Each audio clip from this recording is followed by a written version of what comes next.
The absolute lengths a man will go to in order to not hold himself accountable. So I saw the Backrooms this weekend and I enjoyed it. It's definitely one of those movies that I like more with time, the more time I sit with it.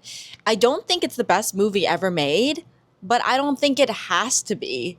I think it does what it needs to do. I think it makes me feel the way I'm supposed to. It's making me want to sit with it for a while. It makes me want to talk to people about it. I wanted to talk about it as soon as the movie was over. I was surprised that like we were the only ones in the movie theater when it ended, when it did. But then again, they started blaring the music. Like for some reason, the credits got so loud at the end. And if you sit through the whole credits, which I do for every movie, the second song that plays is this like really eerie, sinister piece. Me and my friend Jack, we went together and we'd be talking, we'd stop and be like, oh my God, like what is playing? Which, by the way, the music was amazing. I can't believe Kane Parsons did a lot of it. I believe he didn't do it all himself, but like he still did it. Like I think he did a great job. So maybe that's why they didn't stick around for after the movie to talk about it, because they couldn't hear each other. I was like screaming, but I need to sit through the entirety of the credits every time I go see a movie. So, but I mean, yeah, all of those qualities, if you ask me, sounds like a good piece of art. But as the movie ended, I also couldn't help but think, oh, there are gonna be people that won't like this movie. And I can name people in my life who definitely won't like this movie. I won't though. But Mom, don't go watch this movie. You are not gonna like it. The main reason why I suspect, and the reason why I'm telling Mom, don't go watch it, is because I don't think people will enjoy the lack, and I'm using air quotes heavily, the lack of explanation and the lack of an ending. There is no real ending and there is no explanation. But I think that's the point. I think that's the point of the Backrooms and liminal spaces in general.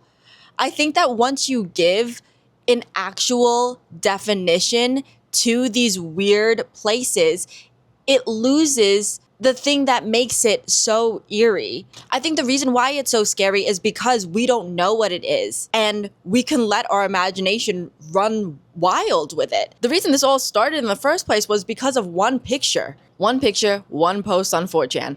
Before I even get to talking about this post, I am very online. However, I didn't consume any of the Backrooms media before I knew about it. I would see things about it on the internet, as most people probably have if they were on the internet like that at any point, as this was popular. But I don't know any of the backstory. And I've probably seen the original post once or twice, but I'm looking at it right now and thinking like I couldn't have told you what it really was. In fact, like one of the comments on a Backroom video was, and to think this all started with one photo. And I was like, what does that mean? So I'm reviewing this basically as a standalone piece of media, which, to answer the question of my own video, I think it works as a standalone piece of media. I think I've been watching a lot of reviews about people who have watched it knowing a lot about the Backrooms, even if it was secondhand knowledge. But I think that a review from someone who is an avid movie watcher and a movie theater goer that likes horror films, I think that a review from that kind of person, me, is interesting. Anyway, the original post on 4chan is just this picture. There's no explanation about it. There's not much to it besides this description that creates a very specific image and feeling in your mind. If the post said this and then described like exactly what it was and what the space was to a T, what it means to each person, it wouldn't have the same effect that it did culturally. Do you see what I'm saying? It's the unknown behind it. The imagination that you would have in order to expand these eerie, open yet claustrophobic spaces. A feeling that I personally had while watching this, while even looking at any type of liminal space animation or picture, is, well, what goes beyond this? How long does it go for? What's behind the corner? What am I gonna see next? That's the appeal of it, is not knowing anything. It's like being afraid of the dark. We are afraid of the dark because we don't know what we're going to see. In scary movies, when we're in a dark place, we don't know what's gonna pop out, except it's completely lit by fluorescence, which creates a whole new type of eerie. My thoughts on liminal spaces. For me, liminal spaces are really defined to me as a dream place, a place that we've been to before, but not in this consciousness, not in our current consciousness, something that is so familiar and nostalgic in the creepiest way. I feel like nostalgia is usually described as maybe a fond feeling, but it's not always that way. You know, nostalgia can also feel melancholic, but in this case, it feels sometimes scary, maybe even just uneasy, because it's the attempt of recalling, where have I seen this? Why is this familiar? A personal anecdote about me is that I have like this weird thing with my dreams. I don't even know how to describe it, especially don't know how to describe it without sounding like extremely woo-woo. No matter what you believe about things like that,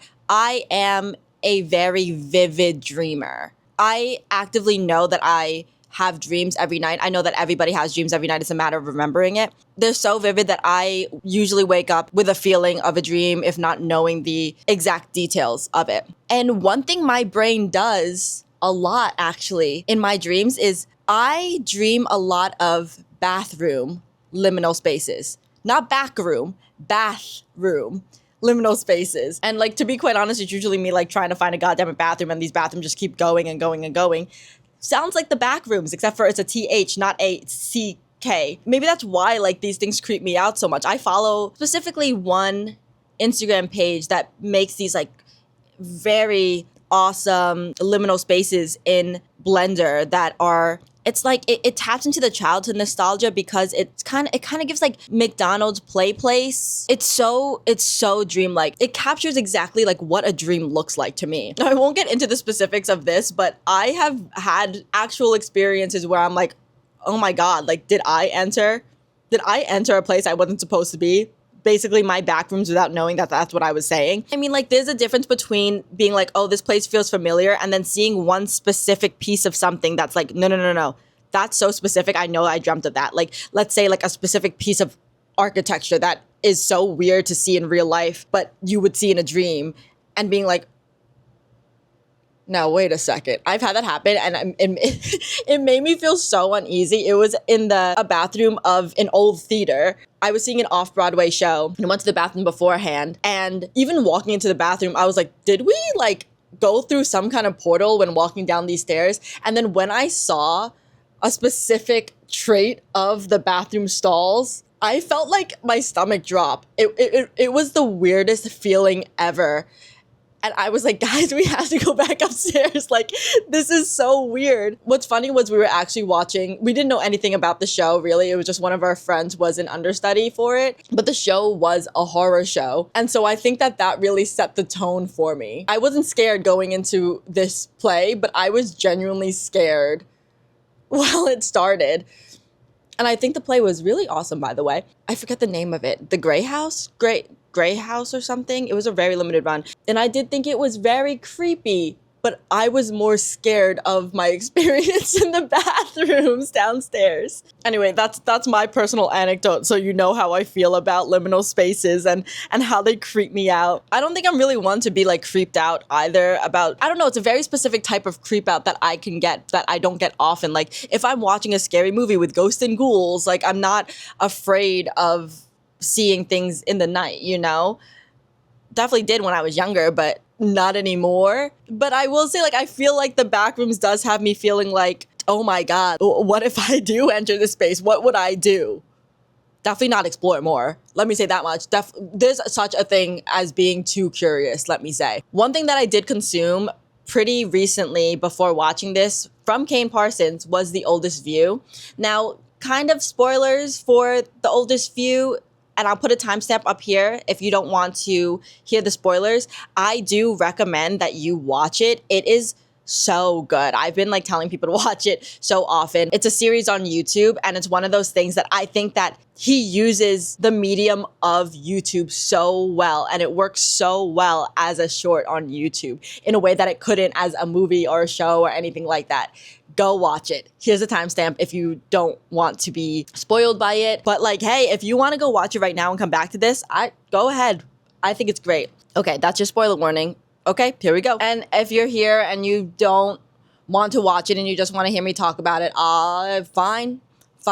But I'll give you a quick little rundown. It's a vlog style video where this guy essentially goes into a field, I think, and by this tree, he finds a hole in the ground. And when you look into the hole, it's just stairs that go down. And you can't see where they go. They just keep going down. It kind of gives Minecraft when you find one of those staircases that just keeps going further and further down in the mine. And he decides that he's gonna go down them and see what the hell is up. The way that I felt watching that the entire time, just like clenched up, being like, no, he shouldn't go down there. When he starts going down like the darker sections, when it makes me feel so uneasy, especially that in particular. Like there is a big claustrophobia to that is different from the back rooms. And then finding out what is at the bottom.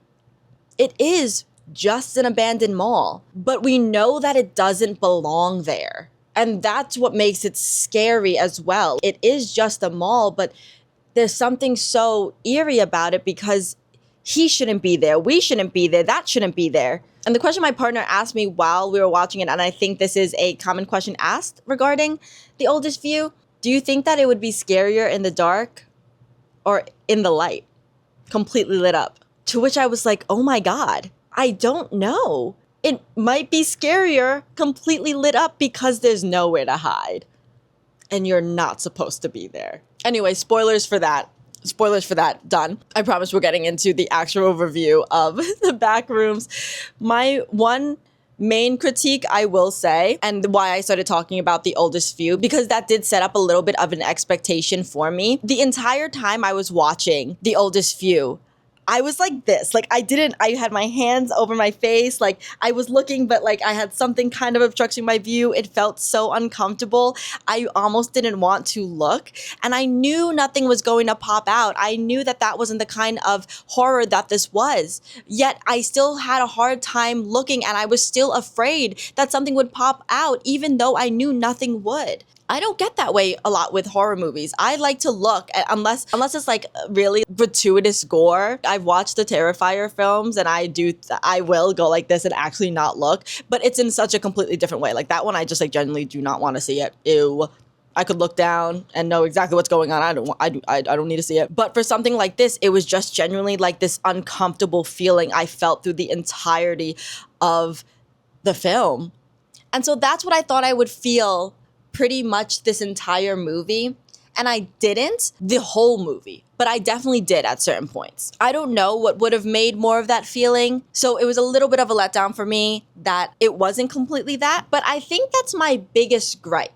I think the cool thing about this movie as well, going in not knowing any lore, I think it makes you leave and want to revisit the original series and learn about the lore. And if you already know about the backstory and everything leading up to the making of this movie, I think it makes you want to go back and revisit it. And I think that's really cool. What I've learned recently was that this kind of takes place in the middle of the storyline of the Backrooms, because I believe it starts from the 70s and goes up until 2012. And so knowing that, that's interesting as well. So the scenes that did make me feel that way, where I just felt so uneasy, and I think this is a common response from people, was the camcorder footage. And I'm not unique in saying this. I wish there was more of that or something similar that would make me feel that way. And I know that that seems difficult. I mean, I can't figure out exactly what that would be because, you know, the movie can't all be in VHS. But for what it's worth, those scenes were extremely effective. The beginning sequence was amazing. I already felt so anxious watching it. I actually was supposed to watch this movie twice and I had that set up. I was gonna go at first alone because I was afraid of getting spoiled and everything. So I just wanted to go see it, but I was actually feeling really anxious that day. I go to the movies alone a lot. I will go see horror movies alone, but I made the executive decision to not go because I was like, well, I don't think this is a movie for me to go to if I'm already feeling anxious. And when the opening scene started, I was like, I made the right choice that night. Now, I don't think that I could have gone the whole movie with scenes like that because I'll be so real, I was getting a little nauseous watching it. And that could also have been because we were watching in 4D. So as we're moving with the camera and it's POV and the shakes are happening and everything, like I was also being moved around. Was not worth it in 4D, by the way. I love to go see a 4D movie. I think it's really fun. But it definitely was not worth it. I mean, I am a Regal member, so it wasn't that much more, but a $30 movie. You know what I'm saying? A $30 movie. My partner actually watched it before me. He went the same night that I was supposed to go. And I'm somebody who I don't I want to go into a movie knowing nothing if I can help it. I went into Obsession not knowing a goddamn thing. I don't even think I knew what the genre actually was. Like, I think I could assume it was horror, but it could have been something else. I didn't want to know a goddamn thing, and I'm glad that I didn't. Which, by the way, I will be making an Obsession video. We got 2 wins for YouTubers. I think this is amazing. He wouldn't even tell me if he liked it or not, which I was like, you know what? That's right. I don't want to know if you liked it or not. But he made the executive decision to not tell me that it wasn't worth it in 4D because he was afraid that that would even give me too much information, which I respect. A good splash in the face while Clark got eated. That was pretty funny. But other than that, I can't really remember much else of the 4D aspect of it all. I mean, when there was some fog on the screen, we got some fog going up in the front. I always like when they do that, but there wasn't a lot this time around. Definitely more during the Super Mario Galaxy movie. We got a stinky smell during the laundry scene. That was immersive. So yeah, I mean, was it worth it? Maybe only if you have a Regal membership or something. Not if you're paying full price. But going back to the beginning scene, yeah, it made me feel uneasy. I was scared. I was scared for what I would see. I was scared for what was happening. That was Avon Jogier, by the way. I was like, he's in like the main cast of People, and all it was his photo on the ID. That's weird. Okay, sure, I guess. But he did the voiceover, I believe, for the back of the camera, and he did a really good job. Going back to the laundry scene. The laundry scene, I think for me, might have been one of the scariest. And I know I was talking about spaces being lit up completely, but this was one of the spaces that was a little dark, and it did creep me out, like the dark corners of it all. Maybe because we're just so used to the bright spaces at this point, not knowing what would be there. And with the camcorder footage, having it be a little harder to actually make out a lot of the things as well was so eerie. The one mannequin head that was in the pile of clothes. Yeah. And also not registering at first, like what the hell we were even looking at. It could only work if we were using footage that was a little less than clear, lower resolution. Another scene that's so great on the camcorder is when he goes through the bathrooms.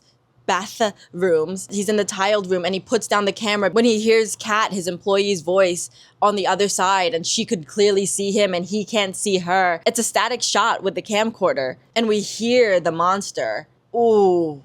It's eerie. The shot of it being so wide as well creates that off feeling. We almost expect to see the monster in front of the camera or to even, I think I thought he would knock it over. I saw somebody else talking about it that said he thought it would be maybe the guys in the hazmat suit. But the subverting of expectations here was really good. Instead of any of that, the camcorder gets picked up and lifted all the way up and oh, this is bad. It's the monster, but also the monster has enough going on in here that he knows to pick this thing up, and then it goes dark.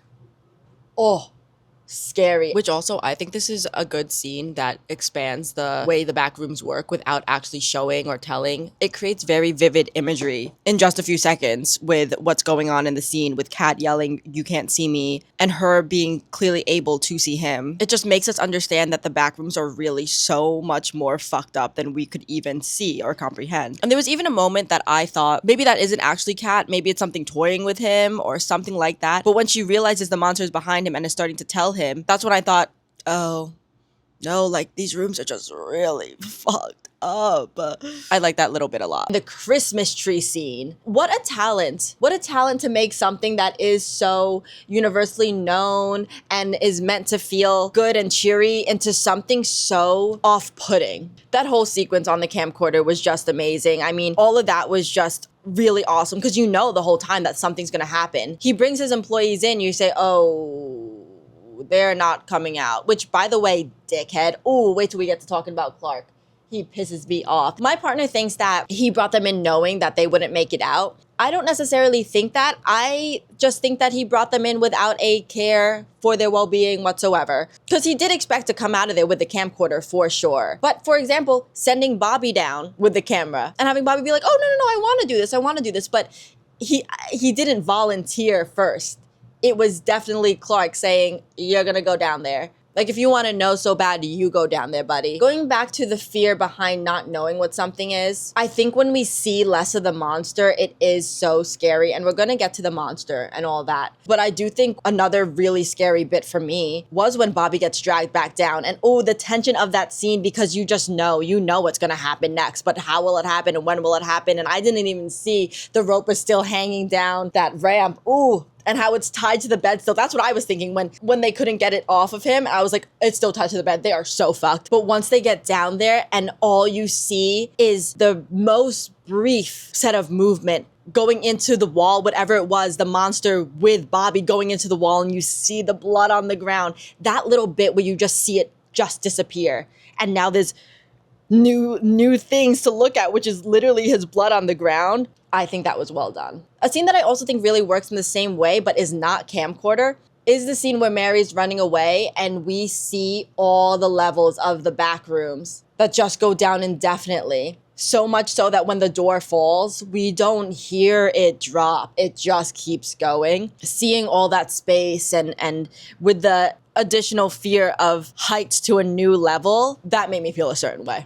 It is possible to feel that without the camcorders, for sure. That part also made me think about The Oldest View a lot. And oh my God, when she starts walking up those stairs, it makes my legs jiggle. I was so scared for her. I think those were so well shot. I think that scene was so well done. So let's talk about my interpretation of the Backrooms and its themes. Are these true? Are they close to canon even? I don't know.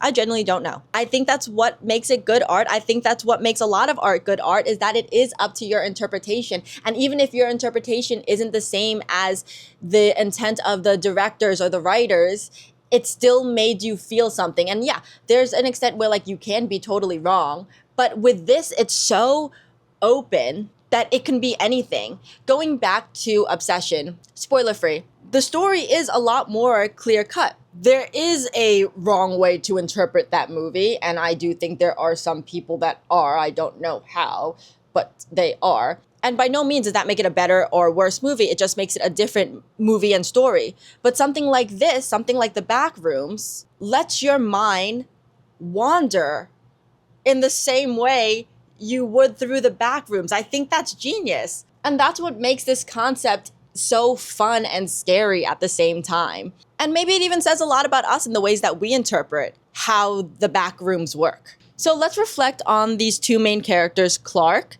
and Mary, his therapist. Now, I do see some people talking about how the characters were the weak point, that should we even make this about the characters, or that's where the plot falls flat. Which I think, how else would you tell the story of the Backrooms without people? The story is about the Backrooms, but the Backrooms bases everything it knows off of people. So it makes sense to have characters that would affect these rooms in the way that it does in this movie. And I think that the way that they are fleshed out enough for us to understand them totally makes sense for me as to why these two are the main characters of the movie. What do these two have in common? Because they are two totally different people. What is their significance? What is the commonality between their backstories, their character flaws, and what the Backrooms manifested for them? And ultimately, where we are left with their characters by the end of the movie. And it also just makes sense to have characters that are stunted in some way, have these deep flaws within them, because one, it just makes for a better movie and a plot. But two, because there's not one well-adjusted person that if they were to find a Backrooms entrance, that would be like, yeah. No, yeah. Let me just keep looking through this thing. Like any person of sound body and mind would be like, oh, okay, found this place shouldn't exist. It's fucked up. I'm turning back. All people are complex, and I do think the Backrooms would be able to create spaces tailored for anybody in the same way that it did for Mary and Clark.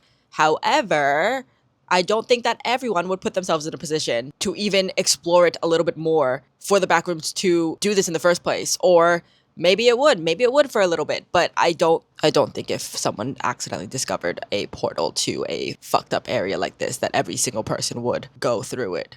Girl, I wouldn't. And I think the movie gave just enough insight for both of these characters for us to understand why these would be the people going to the back rooms in this situation. Having them be very different and very similar at the same time, with honestly just a few scenes. We see a lot of flashbacks with Mary, but there's also a lot of scenes in present day that tell us a lot about where she's at. And we don't even need to see any flashbacks of Clark to know that he's stuck in the past and in the same toxic loop. When soaking this all in and when really trying to like think about what it all meant to me walking home from the movie theater, I immediately thought about the scene that occurs right when Mary goes unconscious in the back rooms of her childhood home and how we see it for what it originally was. And we go down one level and it's a little more faded. And we go down a little more and it fades a little more. And we keep going more and more down and the area becomes more vague and more forgotten until it is literally just a hole in a room that once was this big, huge place, this big, huge memory for Mary, a place of extreme significance for her. That might actually be the best scene. That's the best scene. And then it's a laundry sequence. But I think that really tells you so much about what the back rooms are. Why would a place like this manifest in the back rooms? Same thing for the specific things regarding Clark when he enters the back rooms. Obviously, it's all stuff of like complete significance for them. And I was trying to think about what exactly it was. Like what is the significance between the two? And I couldn't put my finger on it. And when I talked to my partner about it afterwards, he said trauma. I said, oh, it's trauma. Which to our surprise, we actually have not seen a lot of people talk about it being specifically trauma. I actually did see a post right before recording this, and this is the second time I recorded this, by the way, on Instagram, and it was by a therapist that did say that it was about trauma, and that was the first time I had seen someone else talk about it like that. But personally, I do think it's that, but I think it's a lot more. I think it's deeper than that. I think it's trauma, regret, insecurities, the things that live deep, deep, deep in your psyche that stay there, that kind of haunt your brain. You know those feelings. You know those thoughts. They stay so deep in there that the back rooms are able to reproduce it in a way that is so faded and distant from the actual thing. The quote that they use in the movies, and I think I whispered to my friend after it happened, that's a perfect explanation. It's like describing a dog to somebody and asking them to draw it. It looks like a dog, but the devil is in the details. I said, wow, that's a really good explanation to what this is, to what liminal spaces are. That's so good. Good writing, mama. The writing in it, like, maybe could have been better, but that was well written. It's that. It's a memory that is revisited over and over and over again, and every time you recall it, details get a little bit faded. It gets a little bit more vague, but it's still there, and it always is there. Think about Mary's childhood home. She remembers it exactly as is, but the next time she thinks about it, that's one layer into the back rooms that we see.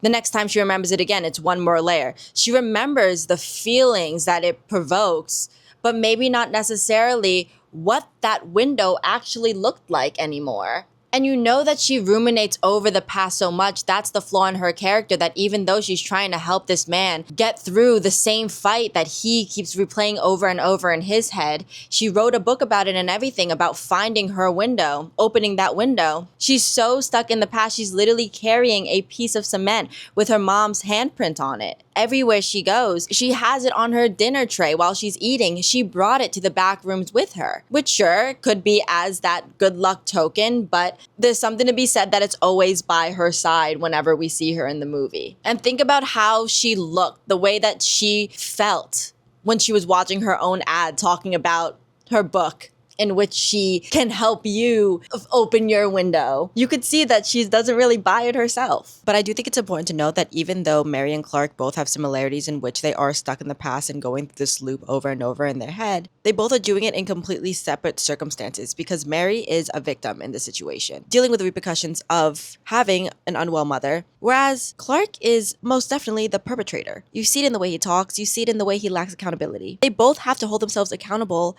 at a certain point in order to understand how to fix that loop, but in very different ways. Where Mary's is, I can't change people. It's up to people to want to change. And Clark should be, I have the ability to change myself. Mary has to find it in her to be able to forgive herself. Whereas Clark can also find it in him to forgive himself, but not if he's never going to take accountability for the way that he is. Oh, I'm just wired this way. That's a man who doesn't want to change, that doesn't actually want to fix the loop. He wants others to fix the loop for him, whether that form is in his wife coming back to him and forgetting about everything that he did or said, or even Mary as his therapist, changing the way she responds in this fake argument that they have. I feel like it's so telling that he is saying the same talking points over and over again whenever he rehearses this argument either in their head or in person. When he has Mary in the kitchen in the back rooms, he wanted to say what he wants to hear. He doesn't actually want to keep having this argument to find out what he can do better. It's more so he wants to have this argument in hopes that Mary's going to say what he wants to hear. And that's why he's literally forcing her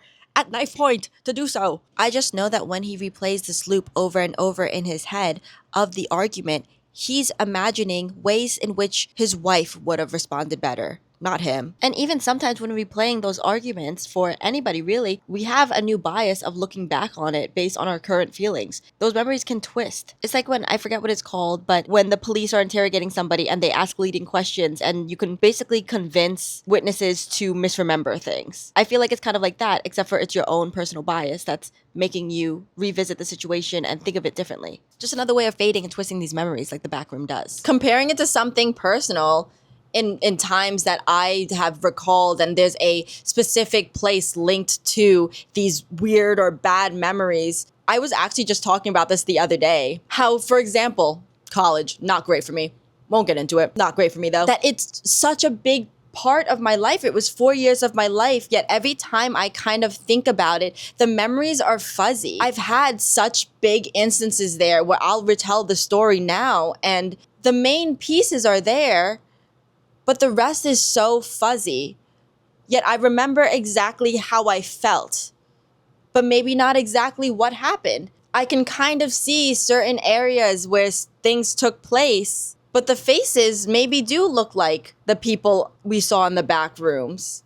There are chunks of these places in college that are missing. And God, if I enter the back rooms, I know that there are going to be pieces of like my college dorm room in there. And that place is already creepy enough. Like it would be the perfect back rooms. Let me just say that. My old ass college with its creepy little old dinky furniture and stuff, like it has the perfect color schemes and everything for the back rooms. And I think that's like what trauma does. Like I have older memories that are so vivid to me from like, let's say high school. Yet college is those faded memories for me. And is it because I revisited so much? Is it because my brain doesn't want to hold on to the details of it? But it does still make you a part of who you are. It doesn't define you, but it's still a part of why you are the way you are. Think about the fight that Clark keeps having again and again, role-playing with his therapist over and over again, which, by the way, when that was happening, I was like, is this for real? Is this therapist supposed to be doing this? I could suspend my disbelief. It is a movie. But he's stuck so much in it that he's literally having the same argument with his therapist. And I'm thinking, oh my God, to be that goddamn stubborn and lacking so much self-awareness that even during this fake fight, you're still pulling out these talking points. Like, I've known men like this. If you're a woman, chances are you have too. And to reflect constantly on that same life-defining moment and still not find a way to think, oh, I could have done this better. This might have been the way that I reacted, to the point that you are still saying the same things out loud to your therapist after going to however many sessions he was going to. There was so much going on in the movie while it was happening. I don't think that I fully registered this all when seeing it, but when Mary wakes up, they end up in a kitchen portion of the back rooms. The kitchen that he dropped that goddamn glass that started this all in the first place. And I bet I just know his ass is thinking, oh, if I didn't drop this glass, none of this would have happened. No, if you weren't a big baby, none of this would have happened.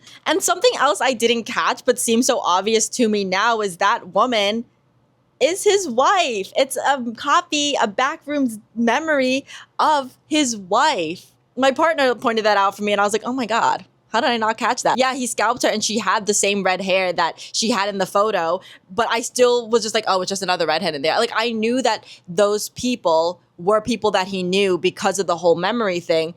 Why didn't I think, wife, she's dressed as a 90s lawyer? Oh my God, wait, guys, when the movie starts, the date, that's my birthday. Not the year, though.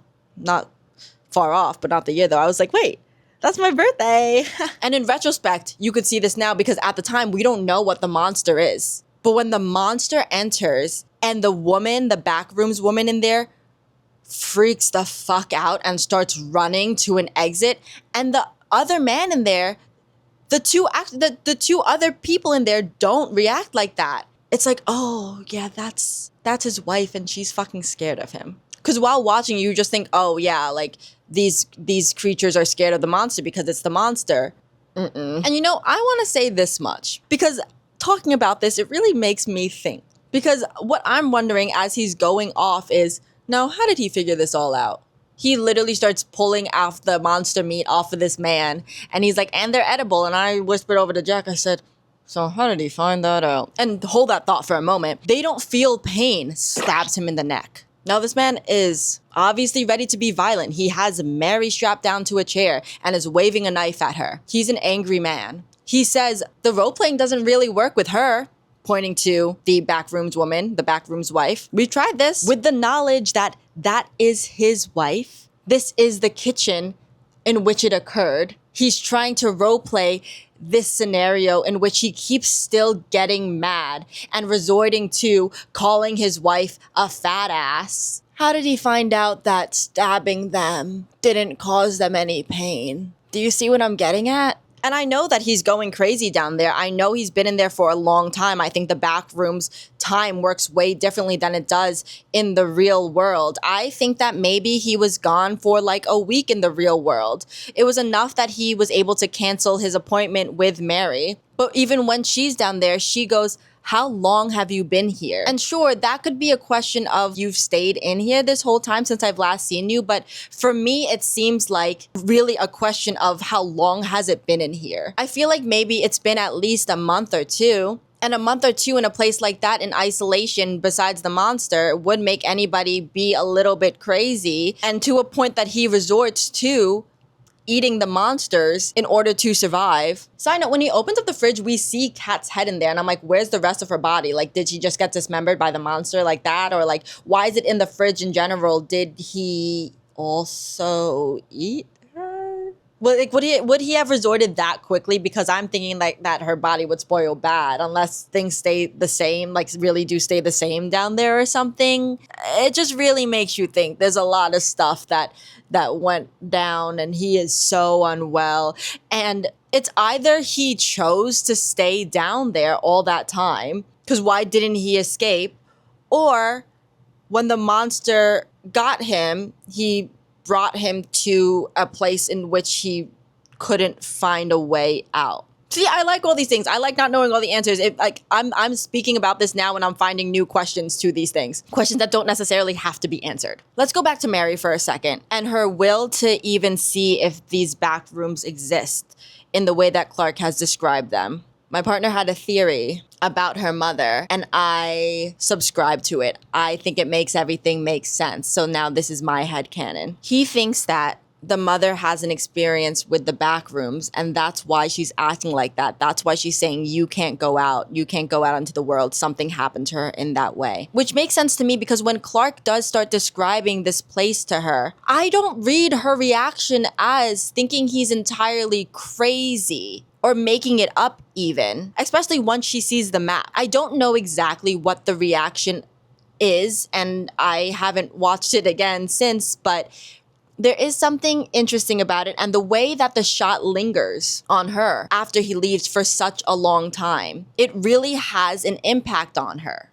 And what would possess you to going to his store and seeing if this is true as well? It all just seems really familiar to her. I do think that there's a lot of validity in that theory. It also makes it make more sense to me as to why she would keep going in these back rooms. Why you wouldn't just enter or put your hand through the door. Me personally, maybe my head through the door and then look around and be like, okay, got it, I'm out. Something compels her to keep going. Once again, there's such a thing as too curious. Like, why does Clark go in and keep going? I think that he doesn't have anything else going for him. I think that he is at such a dead end that having a place that has no dead end does something to him. He's an architect and there's so much emphasis on it. I don't think it's just so he can make a map, a very detailed map of the back rooms. I think that the place fascinates him in a scary way. What is this place? Why is it built like this? How is it so big? It's part of his ego. Because like, what else would possess you to go even further in a place like that?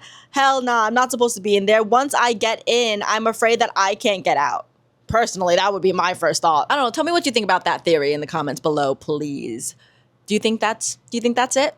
Because it makes sense to me. Let's talk about the monster. Would it have been better to not see it fully? Or maybe see it a little bit less because of how silly it looks? You already know what I said. I think that some of the scariest scenes are when we can't see it. But I think that leads into the buildup of it all. And I do think in a way, seeing the detail of him in its entirety and him looking a little bit silly, in my opinion, is effective. And I know that people are saying the opposite. It looked too silly for it to be scary. But for me, I think that's part of it, actually. I like that we were able to be scared for a while, not knowing what it was and not having an explanation right away what it was. This might sound contradictory to the Backrooms don't need an explanation or definition, but I still don't think that this is exactly it. It's just one monster in there. I think a part of him looking silly really leans into what this monster actually is, and it's a pathetic baby almost. And it's what helps Mary beat the shit out of it later on. It almost is like a child. It's a caricature of this man. And something that I keep hearing people say is that the back rooms adjust to how each person enters it. I thought that it was just the back rooms of the place that it inhabits, which was the furniture store. When Clark goes in,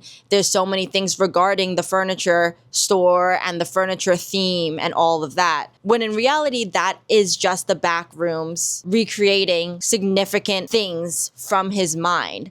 And why when Mary goes in, there's no furniture, it's just this empty space. That being said, this monster is how he sees himself, how he thinks his wife sees him. But also, I think it's maybe everything all together because his employees go in as well, and I think this is also how they see him. This man who is so obsessed with his work and only his work, being the mascot of that thing that he holds so highly over his own marriage with his wife. This thing that is holding him hostage, essentially. He thinks that the job and having money and financial stability is the only thing that should keep his wife tethered to him. The way that his employees see him, for example, when he's filming this ad as Captain Clark and he falls off the chair and he immediately throws a fit. Don't you think they would see him as a big baby as well? And we know that the room is adjusting for these employees as well, because when Bobby goes down into the laundry room, he sees the shirt that he was wearing when he was filming that initial ad. Which, by the way, speaking about that, you know when you lose clothes out of nowhere and you're like, where the hell did it go? And it just never shows up again? It's in the back rooms. It's in those rooms. It's in that laundry room. My Alice Cullen and Charlie Swan shirts that I see so clearly in my head, I know they're down there. And the concept of memories fading more and more and then ending up in the back rooms as this fake memory, I quite frankly think that the reason why we could see these clothes so clearly, we literally see exactly what that shirt was that he was wearing. I think we remember those clothes the most. I could clearly see in my head what that Alice Cullen and Charlie Swan shirt looks like. And I think that's what that laundry room is. So, Captain Clark, if you see a green Charlie Swan shirt, please return it to me. Thank you. You could drop it at my doorstep. I do not want to be meeting you. Jumping off that, though, with the details of a memory, I think Captain Clark is the opposite of a vague memory. In the same way that when you revisit things over and over and certain things get faded over time, certain characteristics of a person can become a caricature of a person even. That's what Captain Clark is to Clark. Think about an ex, partner or best friend or anything like that maybe did you wrong. The more and more you think about the way that those things ended, the more and more the bad become defining characteristics of this person. And it's maybe even hard to think about any of the good stuff. That's what Captain Clark is. This big memory of the worst of Clark. And there's something to be said that this is a caricature of how he sees himself as well. Now, I don't think the monster was always him. I think the back rooms were completely different before he stepped foot in there. Those walls are not the walls of his furniture store. The monster that was chasing the guy in the beginning is not Captain Clark. It's the same monster, I think, but it wasn't Captain Clark. And I don't think it formed completely until Clark, Bobby, and Kat went into the back rooms. And maybe it got even more and more formed the longer that Clark was there. I don't think that this is the only monster either. When people are upset that the monster that is in the back rooms lore prior to the movie and how it's not really a person, I don't think that there's just one monster. I don't think the monster stays the same either. I think that if Mary went into the back rooms first and stayed in there, that giant monster might be a big caricature of her mother instead. I also think about the time that Clark and Captain Clark spent together in the back rooms. Why didn't Captain Clark kill real Clark? Was it because they saw each other and acknowledged each other and they said, oh, I am you, you are me, twinning them, me and my twinning them? Because there's no way that Clark would have existed there without getting killed by it if it always had the intention of killing him. I mean, look how easily he found him in the kitchen, that he seems to have revisited many times. There was such an emphasis in the very beginning about how Clark felt lonely. This monster's probably feeling the same way. Maybe they saw each other and they said, oh, company. Maybe Clark only decided to be comfortable with it because it was the only way of survival. Or maybe he felt bad for it too because I think he feels bad for himself. So it begs the question, what made the monster snap and kill Clark this time around instead of doing anything the entire time that they were together alone? I think the monster is insecure in the same way that Clark is insecure because we see the way that he projects completely. Was it because the monster saw Clark in there with somebody else that he brought into the back rooms and it was seen as a betrayal?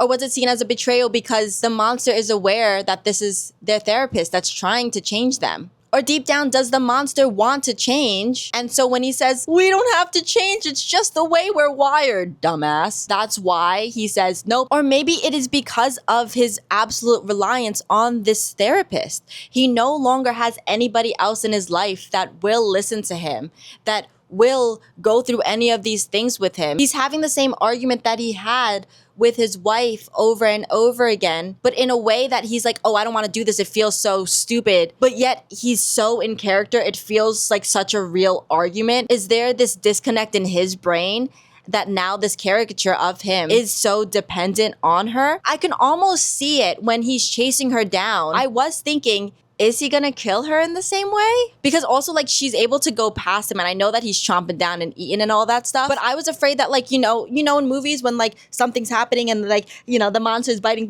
and someone, like, tries to sneak past and the monster goes, like an animal. That doesn't happen. She's able to go past him. Like, did it want to harm her? Like, kind of, I think so. It's so hard to say. The shot where they're going down the houses. Oh yeah, that probably is his neighborhood.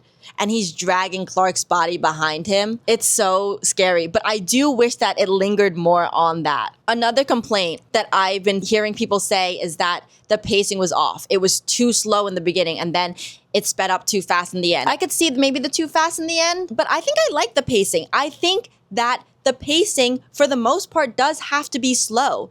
That's what goes hand in hand with the liminal spaces. It's so uncomfortable in there. We need to linger. We need to sit in it for a little bit to really feel the extent of that uncomfortability in these big spaces. Spaces that are too big for time that is way too long. Especially if time moves differently in there. Lingering on it, I think, would be really effective, and it was in the beginning. So kind of letting this scene linger where he's dragging the body, and I'm not saying that we have to see, like, the gore of it or anything, but maybe even just, like, hearing the sounds of it or something would be really effective, especially as Mary is trying to move so fast. And this thing is not really fast at all. It kind of would play into that dream feeling that liminal spaces hold, where it's like you're trying to run as fast as you can, but you're moving so slow. Or me personally, what I have in my dreams is I have to fight and my punches are landing so softly and so slowly, but I'm still hitting as hard. The hit is still as hard as it would have been if it was a real hit. So it's like I win the fight, but in such an unsatisfying way. Imagine if it felt more like that. But it's okay. I still do like what it does. I still do like what it does. When we get to that backrooms area of the furniture store, which by the way is like pretty fleshed out. It's not that vague in there. It already has created this room for her. It's not Clark's memory of it, it's her memory of it because it's fresh in her brain. And then we think about how we just saw all those layers of the back rooms, that like how many layers of this actually exist? Like, are there less vague rooms than others? Much to think about. When Captain Clark finally catches up to her, there was almost an expectation from me that it was just going to like plead with her, and like it had that look in its eyes almost like it was looking for its mommy even. Do you know? Then again, I think he does kind of open his mouth to eat her a little bit when he finally catches her. But again, I think that like his pathetic nature is what makes Mary fight back. And she uses, in a symbolic way, she uses that piece of cement that she has in her pocket, thus being a metaphor for letting go of the past. Pretty direct metaphor. We've established that these things don't feel pain, yet I think that the monster was feeling pain in this moment. But also then again, he's not the same vague human as the people that we saw in the kitchen / Christmas room. So it's interesting. It's all interesting. I mean, you tell me what you think. I'm asking a lot of questions here because these are all questions to ask. Again, why I think people won't like it, because some people don't like asking questions after movies. And that's fine. I think that's okay. They want to be like told exactly what's happening. I like things like this. I like things where you can talk about it after for a long time. But I know Mother will not like this. I think part of it being so fast is effective. Like all of a sudden, like she gets caught and then that's it for her. The shot of her going through that narrow passageway is so effective as well. The way that you feel claustrophobic with her, like you're holding your breath even.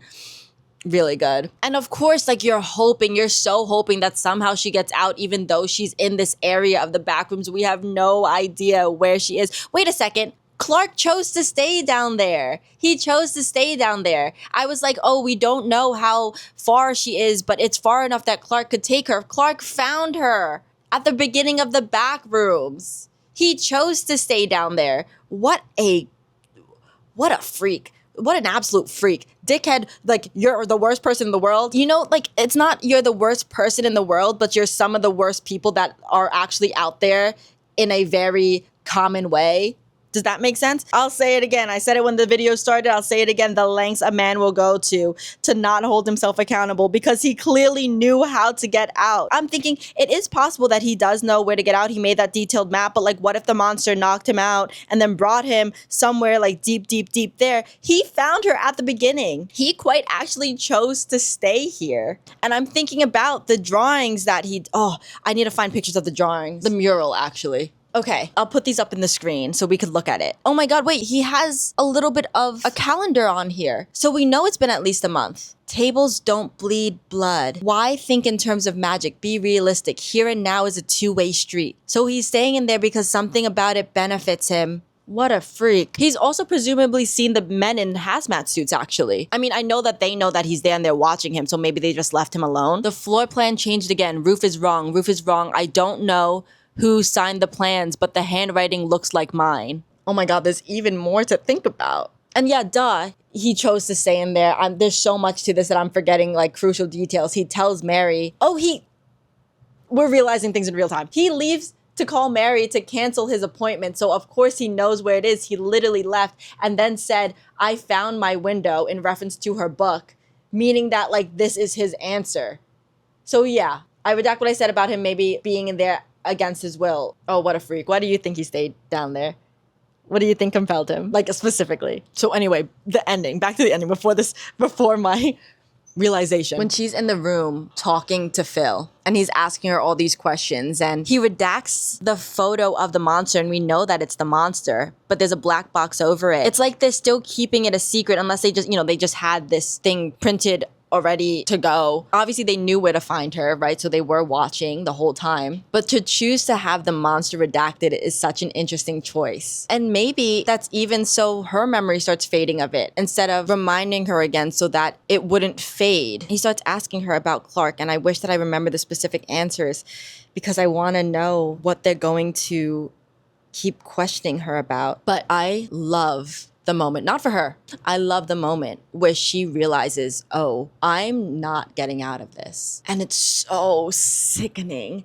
The last few minutes of this movie is sickening in the best way. The way she's slightly smiling and dissociating, and the way there's a fake window above her and everything too. Ugh. I mean, I read it as fake. Like they're working in the back rooms. He kept saying like here. So they're in the back rooms for this, right? The way she's like slightly smiling and she dissociates and everything kind of like goes out of focus, including what he's saying. And in an awful way, she just accepts that she's not leaving. Ugh. And then it cuts to a memory version of her in the back rooms. Haunting last shots. But that's what it is. It goes back to those defining moments in your life, the trauma of it all. How that moment sitting there, a traumatic experience, but also it's a memory of her. So maybe this is Phil's memory. It's a defining moment for him, the moment where he finds this person in the back rooms and is able to keep her as a test subject or whatever it may be. And you see her face and it's so misremembered and she's just another distant memory. Oh, it's sick. The pit in my stomach that I got when seeing that. Oh, I feel just so awful for her. Once again, there is such a thing as being too curious. Oh my God, have you ever and maybe, I don't know if this is just like a trauma response, when you're going through something awful and the only thing that you can replay over and over in your head was, I wish I didn't do X, I wish I didn't do this, I wish I didn't do this, and like replaying the scenarios in your head over like what you could have done differently. I know that shit is being manifested in those back rooms as well, those memories as it's happening, being transformed into something vague and distant as it's happening. Oh yeah, the way time works down there is different, for sure. Because the way that things just like appear and manifest, time works different down there. And although I felt at the end of that, like, ooh, this is all such an awful, eerie ending, and then it just abruptly ends, or it feels like it abruptly ends, I thought, ooh, people are not gonna like this.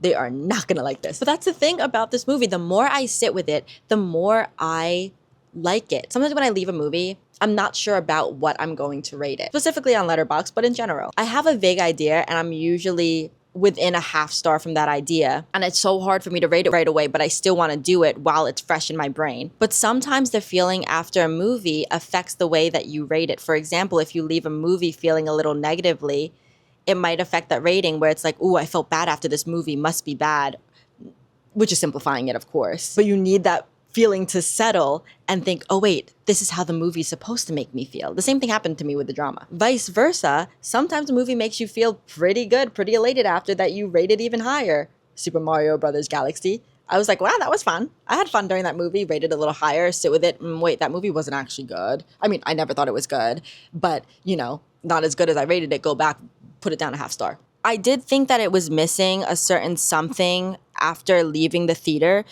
But the more that I sit with it, the more that I talk about it, the more I realize that it's doing exactly what I think it was meant to do. I keep thinking about it and I keep thinking about new theories and new thoughts and hearing what other people think and being like, oh, that's not what I think, but I think that that interpretation is valid. That's a really good one where no theories can be wrong. People can maybe...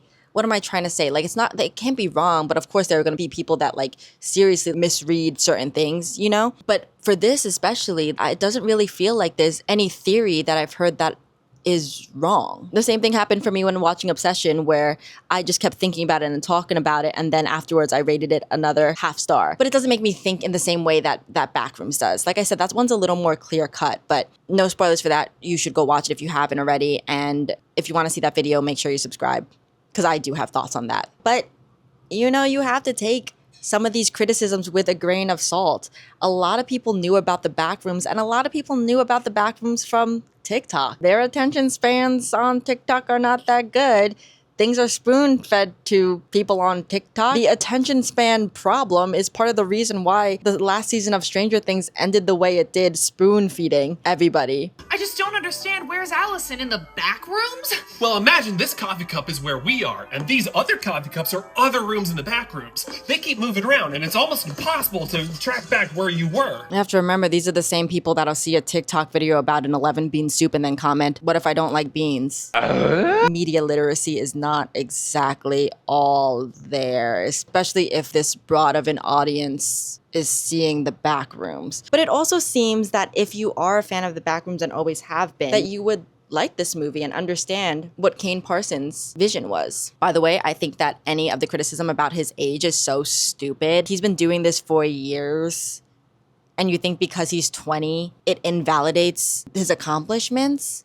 You're jealous. Something else that I wanted to point out that isn't a review on the movie, but just something I noticed while I was editing this video and going through the trailers over and over again that I thought was really cool. This is from the official promo trailer. It's between the clips of the found footage between the stop sign and the room with the dead bird in it, or the presumably dead bird from the very beginning of the movie. I don't know what this is called. When it gets all fuzzy, you think that I would know. You think, guys, I grew up with VHS, seriously. But in between the static for these shots, it is a split second, literally one frame. It's one frame and it's not even clear, but I know exactly where it's from and you would know exactly where it's from too. It's a scene of him when he's trying to find Kat on the other side of the wall, and it's the first time the monster catches up to him. This isn't the trailer that ends with a split second clip of him in this room or anything. So this is the only indication of that scene in this promo, which is like a split fuzzy image, which I don't know, it's just cool. Just a cool little thing that you only find when you are scrubbing through frame by frame. That's what makes it so cool, is there is such a tiny chance of anybody even noticing it, and maybe it is even subliminal or whatever the hell it would be. Also, the fact that almost everything was practical is so cool. I love practical sets, practical effects, practical stuff in movies.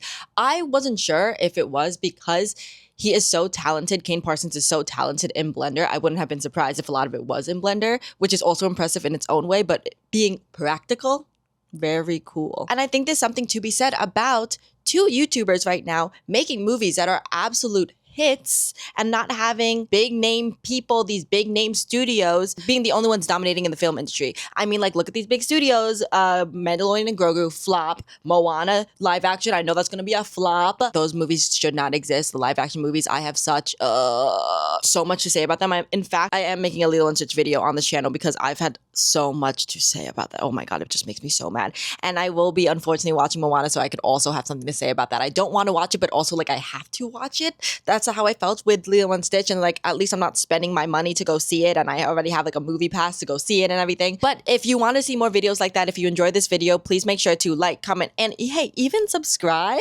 That would be so cool. This is the first video on my channel. I've been wanting to upload a video for a while, start this for a while. I have so many ideas in here. And if you're wondering what happened, like why there was a quick change, this video took me over 30 hours to export because Premiere Pro was doing something really awful and horrible to me that it made me even cry once and yell and scream. But I finally got it out, and then one of the videos, actually many of the video files became corrupted, but only 2 of them from that I filmed was corrupted. Thank God. It was only like a minute of me speaking at the end, so I'm re-recording it now to put at the end of this video. So please, I worked so hard on this video. I was gonna be so upset if I worked hours and hours and then it just wasn't going to export. But being that I worked hours and hours and I spoke for so long and then I heard myself speak for so long, hopefully you liked it. Let me know what you think in the comments. Yeah, I'm making an obsession video soon, so maybe that'll be the next one. I hope you liked me speaking. It will be a more casual format such as this, but I do have other ideas. I've been working on this Encanto video for so long that is more scripted and structured and such. So, whatever. Anyway, I hope you have a good rest of your day. Bye!